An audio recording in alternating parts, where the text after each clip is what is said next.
Ah bah écoutez, j'espère que vous ça va. Je suis très contente de vous retrouver aujourd'hui pour une nouvelle vidéo. Donc je vous accueille aujourd'hui dans mon bureau, donc voilà, c'est là où je travaille, où je fais mon montage et où je mange en faisant mon montage. Aujourd'hui j'avais envie de vous parler d'orientation à travers mon témoignage personnel parce que je pense que c'est un sujet dont on ne parle pas assez.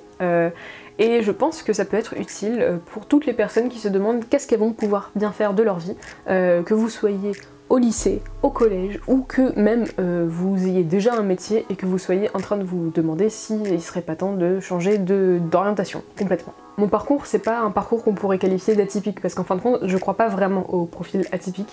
Pour moi, les parcours, en fait, ils correspondent à votre propre identité, et donc, en fait, c'est logique que vous soyez passé par des changements d'orientation, par des redoublements pour arriver à faire ce que vous faites aujourd'hui. Donc, j'ai pas un parcours atypique. Par contre, j'ai redoublé plusieurs fois et j'ai changé de milieu.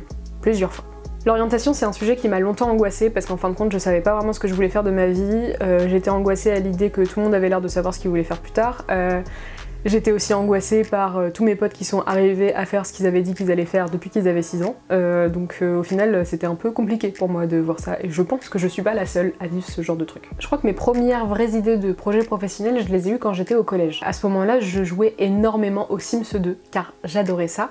Et je me suis dit que je voulais devenir architecte ou architecte d'intérieur. Bah quoi, en vrai, c'est hyper cool. Je découvrais un jeu vidéo qui me permettait de pouvoir placer des objets, de construire des maisons et tout. Je trouvais ça hyper cool. Et je trouve que c'est un bon moyen pour découvrir un métier. Sauf que à l'époque je savais déjà que je n'aimais pas du tout les maths et que ça n'allait vraiment pas marcher entre nous. Donc j'ai très vite abandonné l'idée pour essayer de voir s'il n'y avait pas autre chose qui m'intéressait. J'ai longtemps phasé sur le métier de journaliste parce qu'en fait j'adorais écrire, j'adorais mettre en page des articles, choisir les bonnes photos qui iront avec le texte.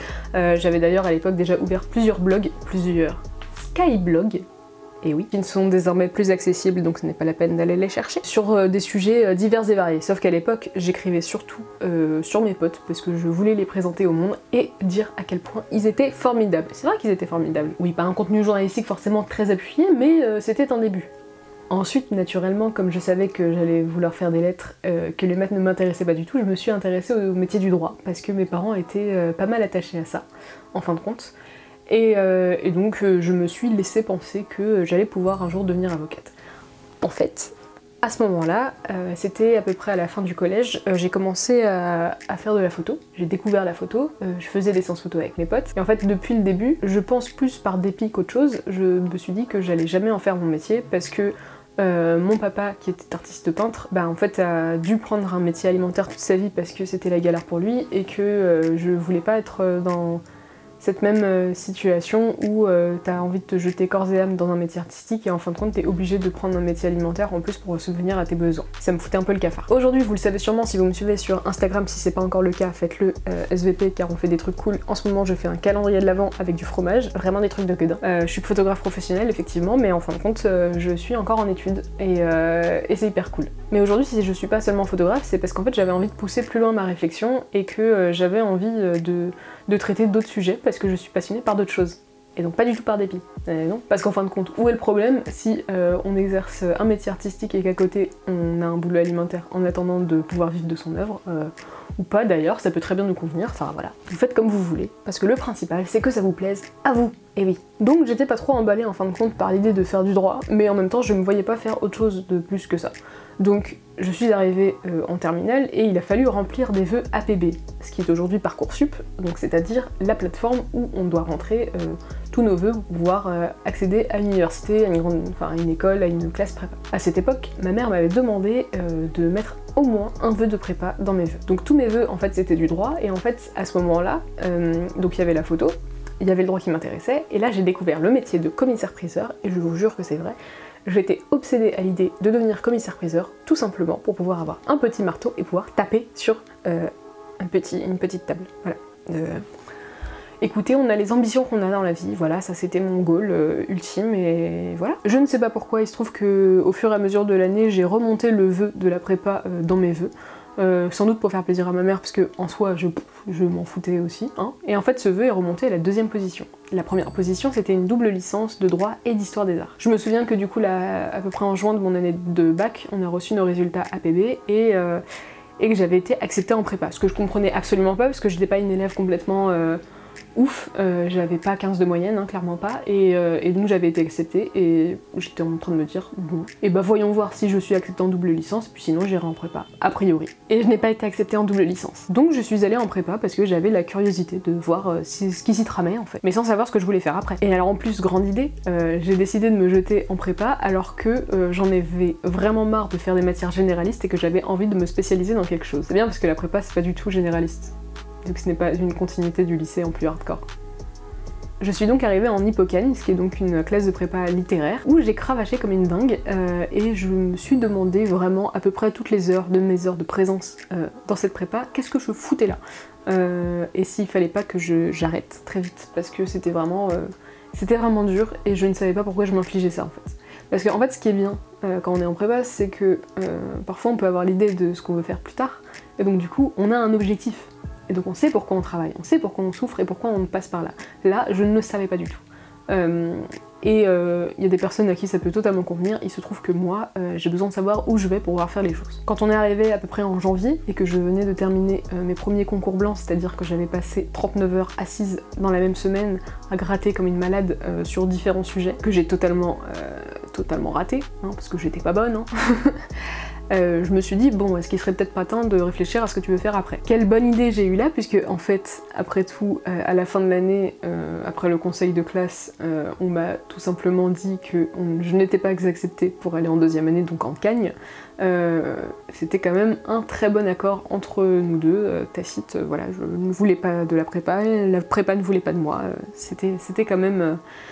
bienvenue, voilà, ça tombait bien. Il n'empêche que de janvier à cette fin d'année, je me suis demandé comment est-ce que j'allais pouvoir faire avaler la pilule à mes parents. Bon, après c'était quand même facile parce que là je m'étais dit, bon bah du coup, la prépa ça va pas marcher, je vais aller en droit. Ça va, dire à ses parents, finalement je préfère aller me diriger vers des métiers juridiques, bon, c'est pas non plus hyper choquant. Je leur ai dit pourquoi ça me plaisait pas, en fin de compte je y trouvais pas grand intérêt, je savais pas trop ce que je voulais faire après. Les concours blancs, les concours même me mettaient dans un état de stress pas possible, donc ça servait à rien que je continue là-dedans. Et donc je suis allée en droit parce que j'ai recommencé à remplir des vœux APV et que j'ai été acceptée là-bas. Et j'étais hyper contente en arrivant en droit parce que je me suis dit voilà, j'ai au moins appris comment je pouvais travailler de manière très intense en prépa, donc ça va être plus facile pour moi, en tout cas j'aurai déjà le rythme, et ça c'est quand même chouette. Et ça m'a bien aidé pour la première année, ça c'était vraiment cool. Après, à partir de la deuxième année, ça s'est un peu plus corsé. Bon en fait c'est simple, en deuxième année j'ai découvert le droit public, donc le droit administratif et les finances publiques, et là j'ai fait ah, et voilà c'est la merde, hein. Donc j'ai redoublé. La deuxième année je l'ai donc redoublé, et ça a été assez difficile, mais je me suis quand même donnée à fond, parce que je savais pourquoi je faisais ça, je savais que j'avais envie de devenir avocate à ce moment-là, et qu'au final, voilà, j'avais découvert des séries comme Suits ou House of Cards, que c'était un univers qui commençait à me plaire, et donc pourquoi pas se lancer là-dedans, même si c'était pas genre une vocation, où vraiment je sentais que c'était le métier de ma vie. En plus de ça, en droit, j'ai rencontré des gens formidables qui vivaient exactement la même chose que moi, qui ont aussi redoublé, et donc en fait on était plusieurs à soutenir, et ça c'était vraiment cool pour pouvoir se motiver et se dire que voilà, on n'est pas obligé d'être des génies qui comprennent tout depuis le début, enfin qui comprennent tout dès le début, et que voilà, on peut redoubler et totalement continuer ses études juridiques. Je suis arrivée en troisième année et là j'ai découvert le régime général des obligations. Et bien figurez-vous que le droit privé ce n'était pas non plus mon truc en fin de compte, hein, parce que le régime général des obligations recouvrait à peu près toute la matière des contrats, et que en fait ça me saoulait de ouf, genre c'était chaud. Et du coup je ne voyais plus trop d'intérêt dans ce que j'étais en train de faire, et je commençais doucement à me détacher de mon objectif de devenir avocate, parce qu'en fin de compte je me rendais compte que finalement il n'y avait pas grand chose qui me plaisait à part le droit pénal. Et là ça commence à piquer, parce qu'on commence à se dire mais ça fait quand même déjà une fois que je change d'orientation post-bac, là mes parents vont pas trop bien le prendre je pense si je leur annonce que je m'en vais. Donc je me suis quand même accrochée. J'ai redoublé cette année-là, en espérant que ça puisse un jour, enfin que la motivation revienne et que je retrouve l'envie de travailler à fond. Et puis, en fait, à la fin de cette année de redoublement, je n'ai toujours pas eu mon année. Il a fallu que je retape encore un semestre de troisième année pour le régime général des obligations. Quelle surprise! Et donc quand il a fallu que je retape encore une fois ce semestre, je me suis dit bon là on va clairement changer de stratégie, parce que vraiment si tu galères autant c'est que c'est pas fait pour toi, vraiment rends-toi à l'évidence. Je me suis rendue à l'évidence et en fait j'ai compris que Au final, si je voulais devenir avocate, c'était plus par dépit qu'autre chose. Je m'y voyais pas à fond, c'était pas une vocation, c'était pas un truc qui me faisait vibrer de ouf. Bien sûr, il y avait des choses qui m'intéressaient, mais pas plus que ça en fin de compte. Et puis pendant tout ce temps, moi il y a mes potes qui me disaient mais pourquoi tu deviens pas juste photographe? Enfin voilà, t'as la photo qui se développe depuis que t'es à la fin du collège, début lycée, tu pourrais juste faire un métier artistique. Et comme je disais, j'avais envie d'aller plus loin. Et donc pendant tout ce temps, avec la photo, j'avais ouvert une page Facebook, parce qu'à l'époque on postait nos photos sur Facebook, et ensuite j'ai ouvert un compte Instagram, j'ai ouvert un blog et une chaîne YouTube pour parler de photos, parce que c'était un sujet qui m'intéressait vraiment à l'époque. Au final j'ai fermé tout ça parce que je voulais parler de sujets plus larges, et donc j'ai ouvert Chez Tout Court, que vous connaissez maintenant aujourd'hui, hein. Et en fin de compte, j'ai toujours aimé produire du contenu pour internet. Passionnée de réseaux sociaux, enfin ça c'était une évidence, et j'ai rejoint une asso qui m'a permis de développer d'immenses skills en community management, en communication, surtout plein de choses, et en fait c'est une expérience qui m'a vraiment énormément appris. Et en fait ça m'a tellement appris que c'est comme ça que j'ai eu l'idée de faire les études que je fais aujourd'hui. À la fin de mon semestre redoublé, triplé de droit de 3e année, je me suis dit que pour le master j'allais changer. Et j'ai tenté de postuler un master de communication auquel on m'a répondu « Non merci, tu n'as pas de licence de communication, donc merci de t'en aller ». Dommage. En fait à l'époque j'avais pour objectif d'écrire un mémoire sur les réseaux sociaux et sur YouTube grâce à mon expérience associative, et en fait on m'a juste dit bah non. Ce que je peux comprendre parce que voilà, j'avais pas les bases de la communication au sens universitaire du terme, mais en même temps, est-ce que les diplômes font tout?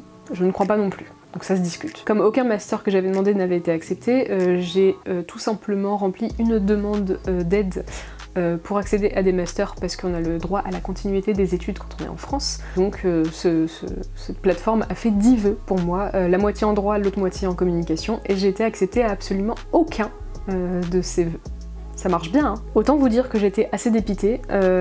J'ai annoncé à mes parents que je ne voulais plus être en droit parce qu'en fait je n'en pouvais plus. En fait je leur ai même pas posé la question, je leur ai juste dit tout simplement soit je reste et je fais une dépression, soit je pars et je suis heureuse. Donc c'est comme vous voulez, une fille dépressive ou pas, enfin voilà, après c'est le bonheur de votre enfant hein, finalement. Évidemment ils m'ont donné leur bénédiction pour que j'en parte parce qu'ils voyaient bien que j'allais pas bien du tout. Et donc il a fallu quand même que je trouve autre chose. Et c'est à ce moment-là que j'ai commencé à m'intéresser au master que faisait ma meilleure amie, qui fait de la médiation culturelle appliquée au cinéma et à l'image en général, et donc qui met en place des projets, et surtout qui lui a permis d'écrire un mémoire sur les vidéos sur YouTube et comment les jeunes apprennent, enfin comment les gens d'ailleurs apprennent des choses sur le cinéma grâce aux vidéos sur YouTube. Et ça c'est un sujet qui m'intéressait beaucoup parce que je suis persuadée, encore à l'heure actuelle, que on peut faire énormément de pédagogie grâce aux réseaux sociaux et grâce à internet. Moi j'ai appris plein de choses comme ça, et en fait c'est un truc qui est hyper intéressant parce que en fait c'est des choses qui sont pas assez valorisées dans le milieu universitaire et aux yeux de la société. Et donc il y a des choses à faire là-dedans. Ce qui est super avec ce master, c'est qu'en fin de compte j'avais pas besoin d'avoir fait une licence de cinéma pour pouvoir y arriver, et que je suis animatrice adjointe l'été en colonie de vacances, et que j'ai mené beaucoup d'ateliers justement pour faire de la pédagogie, pour apprendre la photo, le stylisme ou d'autres choses. Et donc j'avais aussi l'habitude de faire ce genre de choses et ça m'intéressait beaucoup. J'ai été acceptée dans ce master et aujourd'hui j'écris un mémoire sur le traitement des menstruations dans les vidéos sur YouTube et comment les vidéastes permettent de déconstruire le tabou lié aux règles grâce à ces vidéos. Ce qui est un sujet qui me passionne parce que j'adore la communication web, j'adore l'apprentissage en fait qu'on peut faire des réseaux sociaux. Je suis persuadée qu'on peut tirer du positif grâce aux réseaux sociaux, et donc ce mémoire, ce master me permettent d'approfondir ces sujets, et ça c'est vraiment trop cool. Aujourd'hui je pense que je vais plutôt me diriger vers des métiers autour de la com web, ça c'est une évidence pour moi parce que je pense que j'ai envie d'apporter beaucoup de choses à ce métier, à cette profession et aux structures pour lesquelles je vais m'engager, et donc ça c'est hyper cool. Mais en fait l'objectif de cette vidéo c'est surtout de vous dire que c'est pas grave en fait si vous galérez. Bien sûr que j'ai eu la curiosité de faire des salons où on présente les écoles, les universités, mais en fait j'ai été terrorisée par ces trucs-là parce qu'on se retrouve dans des grands hangars avec des étudiants qui viennent te parler, mais en fait on sait pas trop leur poser, enfin on sait pas trop quoi leur poser comme question. Il y a des écoles qui se retrouvent là alors qu'en fait c'est accessible seulement à partir de 2 ans, enfin après le bac je veux dire. Et en fait on est perdu et on sait pas trop quoi faire. Je suis aussi allée voir ma conseillère d'orientation quand j'étais au lycée et en fait je lui ai dit que j'avais postulé en prépa et du coup elle a pas cherché plus loin, mais en même temps voilà, je lui ai pas plus donné les clés pour que... je lui ai pas donné l'impression non plus que j'étais complètement perdue, donc parce que je sais très bien faire semblant, hein. Et en fait la pression autour de ces questions-là me fascine vraiment, enfin genre je trouve ça déplorable, mais d'une force. Non seulement il y a la pression parentale, mais il y a la pression aussi, surtout du lycée, au moment où tu dois choisir ton orientation. Déjà au moment où tu dois choisir une filière, enfin à l'époque en tout cas c'était comme ça, et en fait c'était assez fou de devoir remplir comme ça des vœux et de devoir dire bon voilà maintenant c'est parti, tu vas choisir ce que tu vas faire comme étude et tant pis, et t'as pas trop le droit à l'erreur en fin de compte. C'est beaucoup à encaisser quoi. Et du coup on est au milieu comme ça et puis on se dit bah je sais pas ce qui se passe, je sais pas ce que je vais faire et puis tant pis. Je suis une patate. Voilà. Aujourd'hui, si j'ai un conseil à vous donner, c'est que c'est pas grave si vous ne savez pas ce que vous voulez faire de votre vie, parce que vous avez tout le loisir de changer au moment où vous le voulez. Voilà, sauf si évidemment vous voulez devenir médecin, et encore je pense que vous pouvez trouver des métiers facilement accessibles dans ce domaine-là. Mais en fait, si je peux vous donner vraiment un conseil actuellement, enfin un truc qui m'aurait servi toute ma vie, c'est vraiment de se dire que il ne faut pas sous-estimer tout ce que vous faites en dehors des cours. Parce que moi, c'est tout ce que j'ai fait en dehors des cours qui m'a mené à ce que je fais aujourd'hui et qui fait que j'ai trouvé ma voie et que j'ai trouvé ce que j'avais envie de faire de ma vie. C'est quelque chose qu'on peut trouver risible en fin de compte parce qu'on se dit que c'est pas du temps qui est mis dans les études, c'est pas du temps qui est mis au profit du savoir pur et dur, mais en fin de compte on continue perpétuellement d'apprendre des choses. Regardez, en jouant aux Sims j'ai eu envie de m'intéresser au métier de l'architecture et pourtant j'étais en train de jouer aux Sims à la base quoi. Même si vos parents vous disent que c'est pas bien de jouer aux jeux vidéo tout le temps, alors certes tout le temps c'est peut-être pas la solution, mais en tout cas ça peut peut-être vous donner envie de faire des jeux vidéo plus tard et de vous intéresser à ces métiers là, qui sont très cool. Mais ce n'est pas un discours qui est nouveau, puisque Orelsan me l'avait dit déjà il y a quelques années. Mais je pense que c'est bien de se le retirer de temps en temps, parce que on ne l'entend pas assez. Bref, faites ce que vous voulez, mais n'oubliez jamais que le plus important c'est votre bien-être, et que même si ça vous conduit à quelques frictions, normalement ça devrait bien se passer ensuite. Et c'est important de faire entendre sa voix. Donc accrochez-vous, et puis c'est pas grave si vous remettez tout en question. Le but c'est que vous viviez pour vous.